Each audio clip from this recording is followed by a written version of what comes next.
Well, obviously it's a bit of a grudge match. Help us understand what this fight means to you personally. I mean, it means a lot because of the nature of events that transpired up to this. We're looking at good guy versus bad guy. Hero versus bully. You know, I'm a revolutionary of the movement. And we come from the same place, same city, same streets. But at the end of the day, he forgot where he came from. And I'm here to remind him. This is about as personal could get. I'm trying to put him inside a wheelchair Friday night and leave him with a reversible hip. Why do you think he's so slow to give you the respect that you feel like you deserve? Because he's selfish. He tried to close the door on the backyard, period. It wouldn't be no Bruce Leroy in the UFC. It wouldn't be no George Masvidal. It wouldn't be a lot of those dudes if it wasn't for backyard fighting. You know, we're not as political.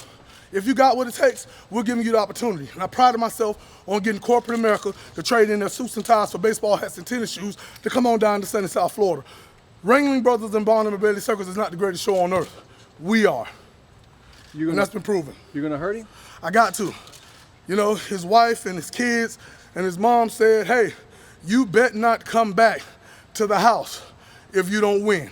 So I guess he's about to be homeless. I don't know why they would ask him to do things that's out of his control. Dada, I'm from Miami, so is the title Mr. 305, the real Mr. 305, up for grabs? I mean, of course, you know, two things that this guy's gotten very accustomed to, that's getting knocked out and losing. You know, they say what they want to say about me. You know, I'm a slugger, I'm a brawler, and I'm coming inside there. You know, I just got my black belt, by the way. What is it in? It's in blunt force trauma. You know, everybody gonna earn their money come Friday night. My, you know what I'm saying, suggestions for the EMT, keep the bed ringside for that guy, you know, because he's going to need it. Was there any part of you, I mean, he got so much fame over the past couple of years, was there any part of you that says, why him and not me? Negative, you know, because I'm not a selfish guy. I give out, you know, thousands of dollars worth of turkeys, toys, and school supplies. You know, I don't do it for the fortune and the fame. If you look at the documentary, you know, Dogfight, it states it all. I never kept a dime, you know. My whole reason for doing this is because I understand the individuals that's still inside my community. When individuals have 2 strikes and is a business off of me giving you 3, because they're building more and more jails, you know, before they will give you scholarship money to go to school. So it's a business inside of a business. And at the end of the day, certain things you don't get a second chance at. You step out of line, you're gonna know because they're gonna make it count. Dada, Kimbo came out and said that he thinks you're taking his style somewhat, the beard, the way you carry yourself. How do you respond to that? Well, you know, when you look at, you know, stereotypes, officers say all African Americans look alike, right? If you look at, you know, the demographics inside Perrine, that right there, you know, is the norm. Big, black with beards. So at the end of the day, and I stated this before, you know, he didn't invent beards. I have hair on my head, you know? His outfit, you know, is because he's going bald. And if I took his style, whose style did he take, Mr. T? You know? So one good turn deserves another. And at the end of the day, you know, it was like I was growing into who I was. And I told him, I stated to those haters, him and his puppet of a manager, Icy Mike, I said when I was loyal to them, I said, listen, you're going pro, right? Let me do the backyard. No, you can't do it. But you couldn't tell me why. And they told me to this day, Dada 5,000. After the last setup, because they're liars, and then they stated that they didn't have no footage of me fighting. See, another thing is I fought for those guys, and it was so destructive. Because when I'm inside that ring, it's nothing but pressure, you know, and I'm punching through what I need to punch through. There's no stopping. I'm going to obliviate this dude, you know, and before I get to something else, you know, when they talk about MMA, he's coming to fight MMA. My definition for MMA, you know, is not mixed martial arts. It's mass, mutilate, and annihilation. And that's what I'm going to do to Kimbo Slice February 19th when he step inside that Bellator cage. He's not as strong as me. He's not as smart as me. He's damaged goods. And I'm going to make him feel his age, 54, you know, when he step inside that cage. Also, they stated I was making the biggest mistake of my life. You know, I'm an individual who came from nothing, right? And I was still giving back. This individual here, you know, yo, listen, that's why the rich get rich and the poor get poor. You don't have to go in your pocket to give another grown person something. Talk to the kids.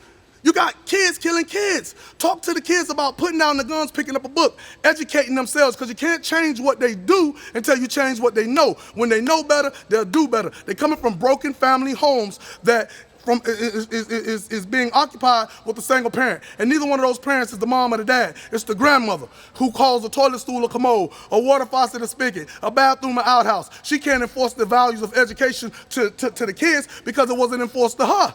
right? So they're looking for fathers because it's absentees, just like absentee ballots. They told me, Dada 5,000, you're making the biggest mistake of your life. I asked them to this day.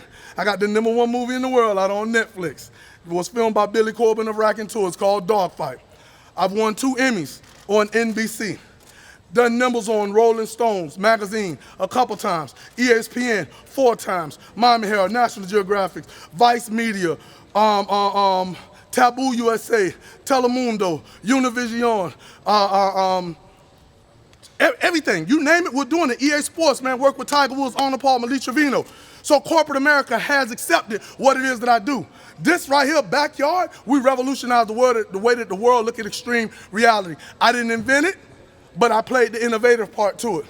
I made it more appealing, changed its perception, changed the perception of the way individuals look at it. History repeats itself. Now you look at the glove sports like MMA and boxing. Before MMA and boxing was relevant, there were this. Back when legends like Ken Shamrock, you know, the Gracies, you know, Shawnee Connor was in the beginning of UFC, it was no gloves. So I'm just taking the sport back from which it originally came from, you know. So I think I'm a revolutionary for the movement. We got a lot of talent that's coming up, you know, and this right here is just gonna symbolize that I'm not done doing great things.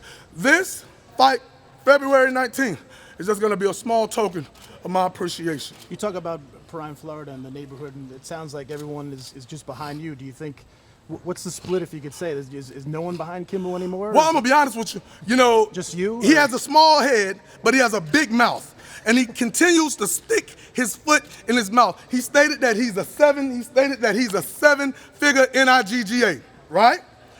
Then he stated that all of his friends are with him. They are rich, and thank you. They are rich and they are successful, right? He said, what the hell am I coming back to my old neighborhood for, right?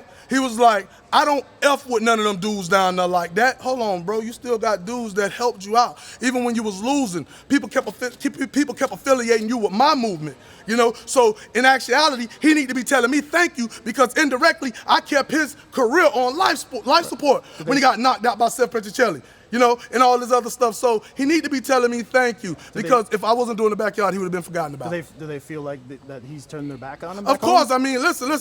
I thought it was going to be a riot. I thought it was going to be a riot when he came down to sue to my shop because people gathered around him.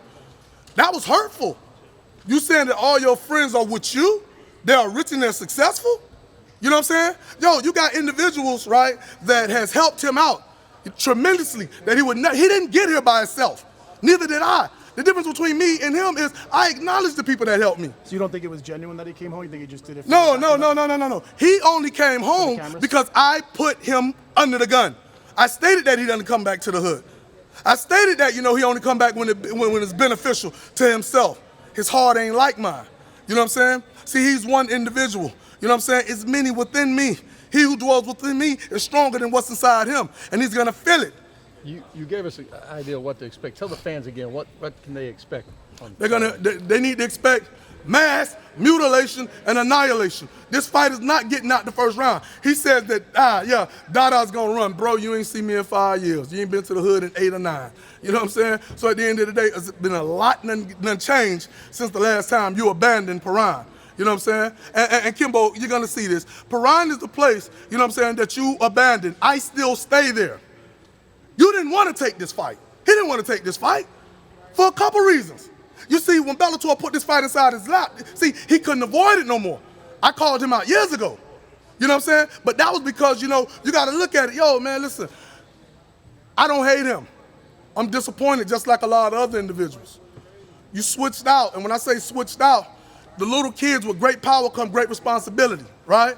So people looked at you like, yo, you're one of the ones that made it. Come talk to Lil Joy. He knows you, but ask Kimbo, do he know Lil Joy? No, he don't. You know, no one has said, listen, you could come back and do what I do. You know, man, give back. Write out proposals, sponsorships. These individuals would love to actually, you know what I'm saying, contribute towards your cause. So he stated the other day, he said these words on the ESPN, on the Spike project that they just did. He said, this is a way that I'm giving back. What? You got your wife cooking for 20 porn stars. That works for your manager. How does that food benefit the people of Paran? You know, so you really need to, you know what I'm saying, think before you speak when you're talking about giving back, because what you guys are doing does not benefit nobody in Prime. Then he says, after Bellator 149, I think I'm going to fight Roy Jones Jr. I think I'm going to give Kurt Angle a shot. Man, dude, common sense, you never put the cart before the horse. You know what I'm saying? The horse pulls the cart. You ain't getting past me this Friday.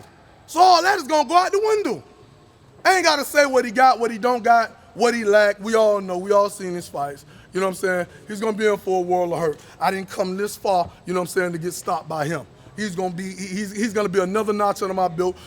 Everybody that I fought, you know what I'm saying, even before it started getting recorded, you know, I done devoured him, you know. And nobody didn't get out of the first round, and this Friday, you know what I'm saying, it's not going to be no different. He's not going to get out of the first round. One or two more, guys. What can the people expect to see you for the first time on Spike national television? How much are you looking forward to that? I mean, a lot, man, because, you know, it strengthens what I'm doing. It strengthens my brand. You know, I mean, I'm a pillar of strength inside my community. And to answer your question, everybody, you know, everybody, you know what I'm saying, who has understanding of what did you do for me lately, right? They know, well, Dada is there. I look around, he's there. You look for Kimbo, you know what I'm saying, even in with a magnifying glass in the daytime, he's not there. He's only beneficial. It's only beneficial that he show his face when it's conducive towards him. That's the bottom line. You guys in the same neighborhood, and you feel like the community is behind you, your community. What? Do you feel like it's more pressure on you? No, because guess what, bro? They didn't expect me to get this far. The truth of the matter. Last one. You know?